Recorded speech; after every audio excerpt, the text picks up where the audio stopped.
மிக அதிகமாக நம்ம வந்து டேட்டாவை அன்வான்டாக கன்சியூம் பண்ணிக்கிட்டே இருக்கும். இப்போ உதாரணத்துக்கு நீங்கள் ஃபேஸ்புக் எடுத்தீங்கன்னா அந்த வீடியோ ரீல்ஸ் எது போனீங்கன்னு வச்சுக்கோங்களேன், அதுவே வீடியோ மொத்தமாக ப்ளே பண்ணிட்டு மேலே நகர்ந்துடும். அதுக்கடுத்து ஒரு வீடியோ வந்து அவன் நமக்கு கொடுக்க ஆரம்பிச்சான். எக்ஸாக்ட்லி ஃபீட் பண்றான்.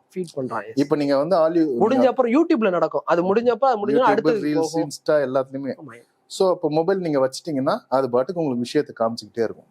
இப்போ உங்களுடைய விருப்பத்துக்கு சோறு சாப்பிடலாம், சோத்த வாயில அடிச்சுக்கிட்டே இருந்தா நீங்க என்ன ஆகுங்க? ரைட்டா? ஸோ வந்து எனக்கு ஒரு விஷயம் தேவைன்னு நான் தேடி போய் கூகுள் பண்ணி பாக்குறதுங்கிறது வேற. இது தொடர்ச்சியா இவ்வளவு இன்ஃபர்மேஷன் வந்துகிட்டே இருந்ததுன்னா இப்பெல்லாம் என்னன்னா நான் தேவைன்ட்டு தான் உள்ள போறேன், ஆனா ஏன் போனே மறந்துட்டு வேற ஏதோ ஒண்ணு நடந்துட்டு. அது ஒரு ஃபேமஸ் மீம் இருக்குல்ல, நான் வந்து இதை தேட போயிருப்பேன், ஆனா நடுராத்துல உட்காந்துட்டு பெர்லின் பிரிட்ஜ் வந்து இது பெர்லின் சுவரையே இடிச்சாங்கன்னு பாத்துட்டு இருப்பேன் அப்படின்னு. அந்த மாதிரி கம்ப்ளீட்டா அப்போ நீங்க என்ன யோசிக்கணுங்கிறதையே வேற ஒரு இடத்துக்கு திசை எடுத்துட்டு போறதுக்கு அளவுக்கு வந்து சோசியல் மீடியா இருக்கு. அதாவது நீங்க சோசியல் மீடியா புறக்கணிச்சுட்டு வாங்க சொல்லலாம். எஸ், ஏன்னா நம்ம இப்ப உள்ள நேரம் பேசுனதுனால எல்லாம் ப்ளேம் பண்றானுங்க. அப்ப நம்ம வந்து லாக் அவுட் பண்ணிட்டு அக்கௌண்ட் டீஆக்டிவேட் பண்ணிட்டு போனாதான் நம்ம இதை வந்து க்ளோஸ் பண்ணிட்டு போயிடுவாங்க. மற்றபடி அதை நம்ம புறக்கணிக்க முடியாது. டெக்னாலஜிக்கல் அட்வான்ஸ்மெண்ட்டை நம்ம வந்து கைகொள்ளதான் வேணும்.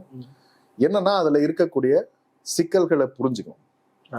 நீங்க துப்பாக்கி வாங்குறீங்க அப்படின்னா துப்பாக்கி வந்து உங்களை திருப்பி வச்சுக்கிட்டீங்கன்னா உங்களை மண்டையை சுட்டுரும் அப்படிங்கிறதையும் புரிஞ்சுக்கிட்டு தான் நீங்க வாங்கணும். அப்போ அதனுடைய தேவை என்ன, ஃபோன் அதுக்கு எதுக்கு வாங்கணும், இது சோசியல் மீடியா, இன்டர்நெட்டு, இந்த தேவைக்கு நம்ம அதிகபட்சம் அவசரத்துக்கு ஏதாவது தேவைன்னா கண்டுபிடிக்கிறதுக்கு பயன்படுத்தணும். பொழுதுபோக்குறதுக்கெல்லாம் அது டைம் கிடைக்கும் போதெல்லாம் வந்து மொபைல் எடுத்து வைக்கிறோம்னு வச்சுக்கோங்களேன். உங்க வாழ்க்கையில நீங்க வந்து தனியாக இருக்கிற நேரங்கள்ல நீங்க மொபைலை பார்த்ததா மட்டும்தான் மிஞ்சும். நீங்க வந்து சுத்தி இருக்கிற மக்களை பார்க்க, நீங்க ரயில்வே ஸ்டேஷன் போங்க, ட்ரெயின்ல போங்க, நான்லாம் தினமும் உட்காந்துட்டு எங்க ரயில்ல போனோம்னா மற்றவங்க அதை பார்த்துட்டு இருப்பாங்க, எல்லாரும் மொபைலை பார்த்துட்டு இருப்பாங்க. நானும் சில நேரங்கள் மொபைல் எடுக்கக்கூடிய காரணங்கள்லாம் இருக்குன்னு வச்சுக்கோங்க. பட் நீங்க வந்து எந்த அளவுக்கு வந்து அடிக்ட் ஆகி ஒரு விஷயத்துல உட்காந்துருக்கீங்கிறது இல்லையா. அதனால புக்கு படிச்சுக்கிட்டே இருக்கிறதும் தப்பு, புக்கு படிக்காம இருக்கிறதும் தப்பு. ஸோ மொபைல் வந்து நீங்க பயன்படுத்த வேண்டாம்னு சொல்லல, பயன்படுத்துங்க, தேவைக்கு ஏற்ப பயன்படுத்துங்க.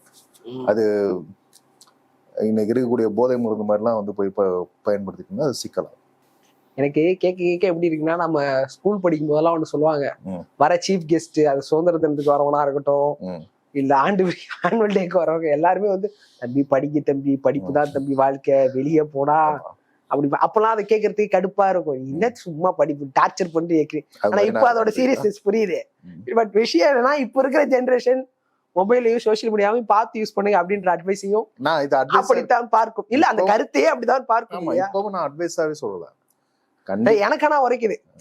ஒரு இடத்துல எல்லாம் வந்து யாராவது வந்து கேட்டாங்கன்னா 2K கிட் வந்து நம்ம வந்து சொல்லிட்டு அதுக்கப்புறம் நம்ம ரீல பாருமா அப்படின்னு போனா நம்ம விஜய் சேதுபதி போ செத்து போ அப்படின்ற மாதிரி விட்டுறணும், அவ்வளவுதான். அவரவர் பட்டு திருந்துவதுங்கிறது, அதாவது வாழ்க்கையில நீங்க வந்து பட்டு திருந்தது ஒரு வழி, சொல்லி திருந்துறது ஒரு வழி. பட்டு தான் திருந்தோம்னா ஓகே, வண்டியை திறந்து விட்டு கிளம்பி போன்னு அனுப்பிச்சு விட்டுற வேண்டியதா, அவ்வளவுதான். அதுக்கு மேல நீங்க வந்து ஒன்றும் பண்ண முடியாது. நீங்க வந்து அதுவும் இன்னைக்கு இருக்கக்கூடிய, அதான் ஸ்டீஃபன் ஹாக்கிங் சொன்ன விஷயம் வந்து அதுதான், இவ்வளோ தகவல்களை உள்ளடக்கி உங்களுக்கு வந்து ஒரு காலத்துல ரோம் வந்து எப்படி இருந்துச்சுன்னு தெரிஞ்சுக்கிறதுக்கு நீங்க ஒரு புக்கை தேடி ரோம் சார்ந்து எழுதப்பட்ட புத்தகங்களை தேடி பயணிக்கணும், நண்பர்கள்ட்ட பேசணும், அவங்க வந்து டீட்டெயில்ஸ் கொடுப்பாங்க, அந்த புத்தகங்கள்ல வாங்கி நீங்க விரும்பின விஷயங்களுக்கு இருக்கான்னு செக் பண்ணணும். அதுவும் இல்லைன்னா நீங்க அடுத்து வேற புக்குன்னு வந்து போகணும். ஸோ ஒரு தேடலை நோக்கி ஒரு புத்தகத்தை வந்து நீங்க வந்து தேடி போவீங்க. அப்போ வந்து அந்த இன்ஃபர்மேஷன் உங்களுடைய நீட்ல இருந்து வர்றது, ரைட்டா? இன்னைக்கு உங்களுக்கு நீடே இல்லாம இன்ஃபர்மேஷன் கூகுள்ல தட்டினா. ஆமா, அதனாலதான் இன்னைக்கு எது எடுத்தாலும் பாத்தீங்கன்னா இன்னைக்கு எல்லா பசங்களும், சின்ன பசங்க கூட தழும்பிக்கிட்டே இருப்பாங்க, தகவல்களால தழும்பிக்கிட்டே இருப்பாங்க. பட் அந்த தகவல்களை வச்சுக்கிட்டு எப்படி சிந்தசைஸ் பண்ணவங்கிறது தெரியாது. இப்ப நீங்க வந்து ஏய் என்ன நீ அந்த பக்கம் போனா கேக்க நகர் வராது, ஏன் நீ அந்த பக்கம் போறேன்னா அவன் பதிலுக்கு சொல்லுவான், தெரியுமா அங்க நல்ல ஒரு சந்து இருக்குது, நீ போயிருக்கியா, நான் போவேன் அப்படின்னு. ஸோ அப்ப அந்த ஈகோவுக்கு வந்து ஹெல்ப் பண்ற மாதிரி இந்த தகவல்கள் வந்து மாறிட்டு, ஐ நோ எவ்ரிதிங், எனக்கு எல்லாம் தெரியும், அதோட டெக்னாலஜின்னு நம்ம பேச ஆரம்பிச்சிட்டோம்னா தூக்கி சாப்பிட்டு போயிடுவாங்க. இங்கிலீஷ்ல இது மலையாளத்துல ஜோ ஜோன்னு ஒரு படம் வந்தது. ஓகே, அது வந்து அக்கா வந்து எவனையோ லவ் பண்றான்னு தம்பிக்கு வந்து ஒரு சந்தேகம். இப்போ அக்கா போறதெல்லாம் பின்னாடி ஃபாலோ பண்ணிட்டே இருப்பான். அதுக்கப்புறம் அக்கா வந்து இவன் யார்கிட்டயும் பேசுறதுனால அந்த பொண்ணுக்கு இவன் லவ் பண்றான். ஆமா, அதான் ஒரு மிஸ்கம்யூனிகேஷன்ல போயிடும். இப்ப அக்காவுடைய காதலை கண்டுபிடிக்கிறது தான் இவரோட பிரதான வேலையா ஓடிட்டு இருக்கும். ஓகே, அதுக்கப்புறம் விஜய் பாட்டை ரசிப்பாரு. இதை தவிர்த்து அவருக்கு வேற வேலையை இருக்கு.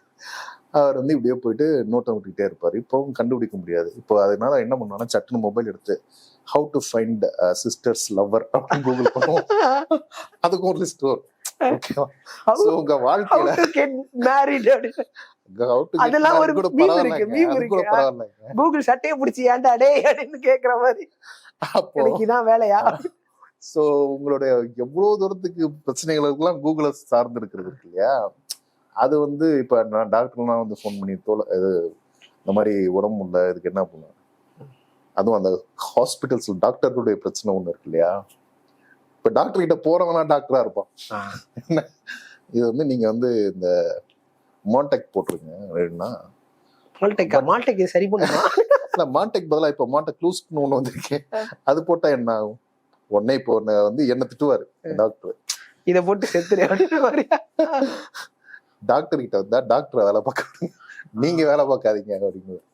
ஸோ வந்து அந்த மாதிரி இப்ப டூ மச் ஆஃப் இன்ஃபர்மேஷன் வந்து எல்லாரையும் போட்டு இதுவா இருக்குமோ இல்ல இது அதுவா இருக்குமோ அப்படிங்கிற ரேஞ்ச்ல வந்து கொண்டு போய் விட்டுட்டு இருக்கு.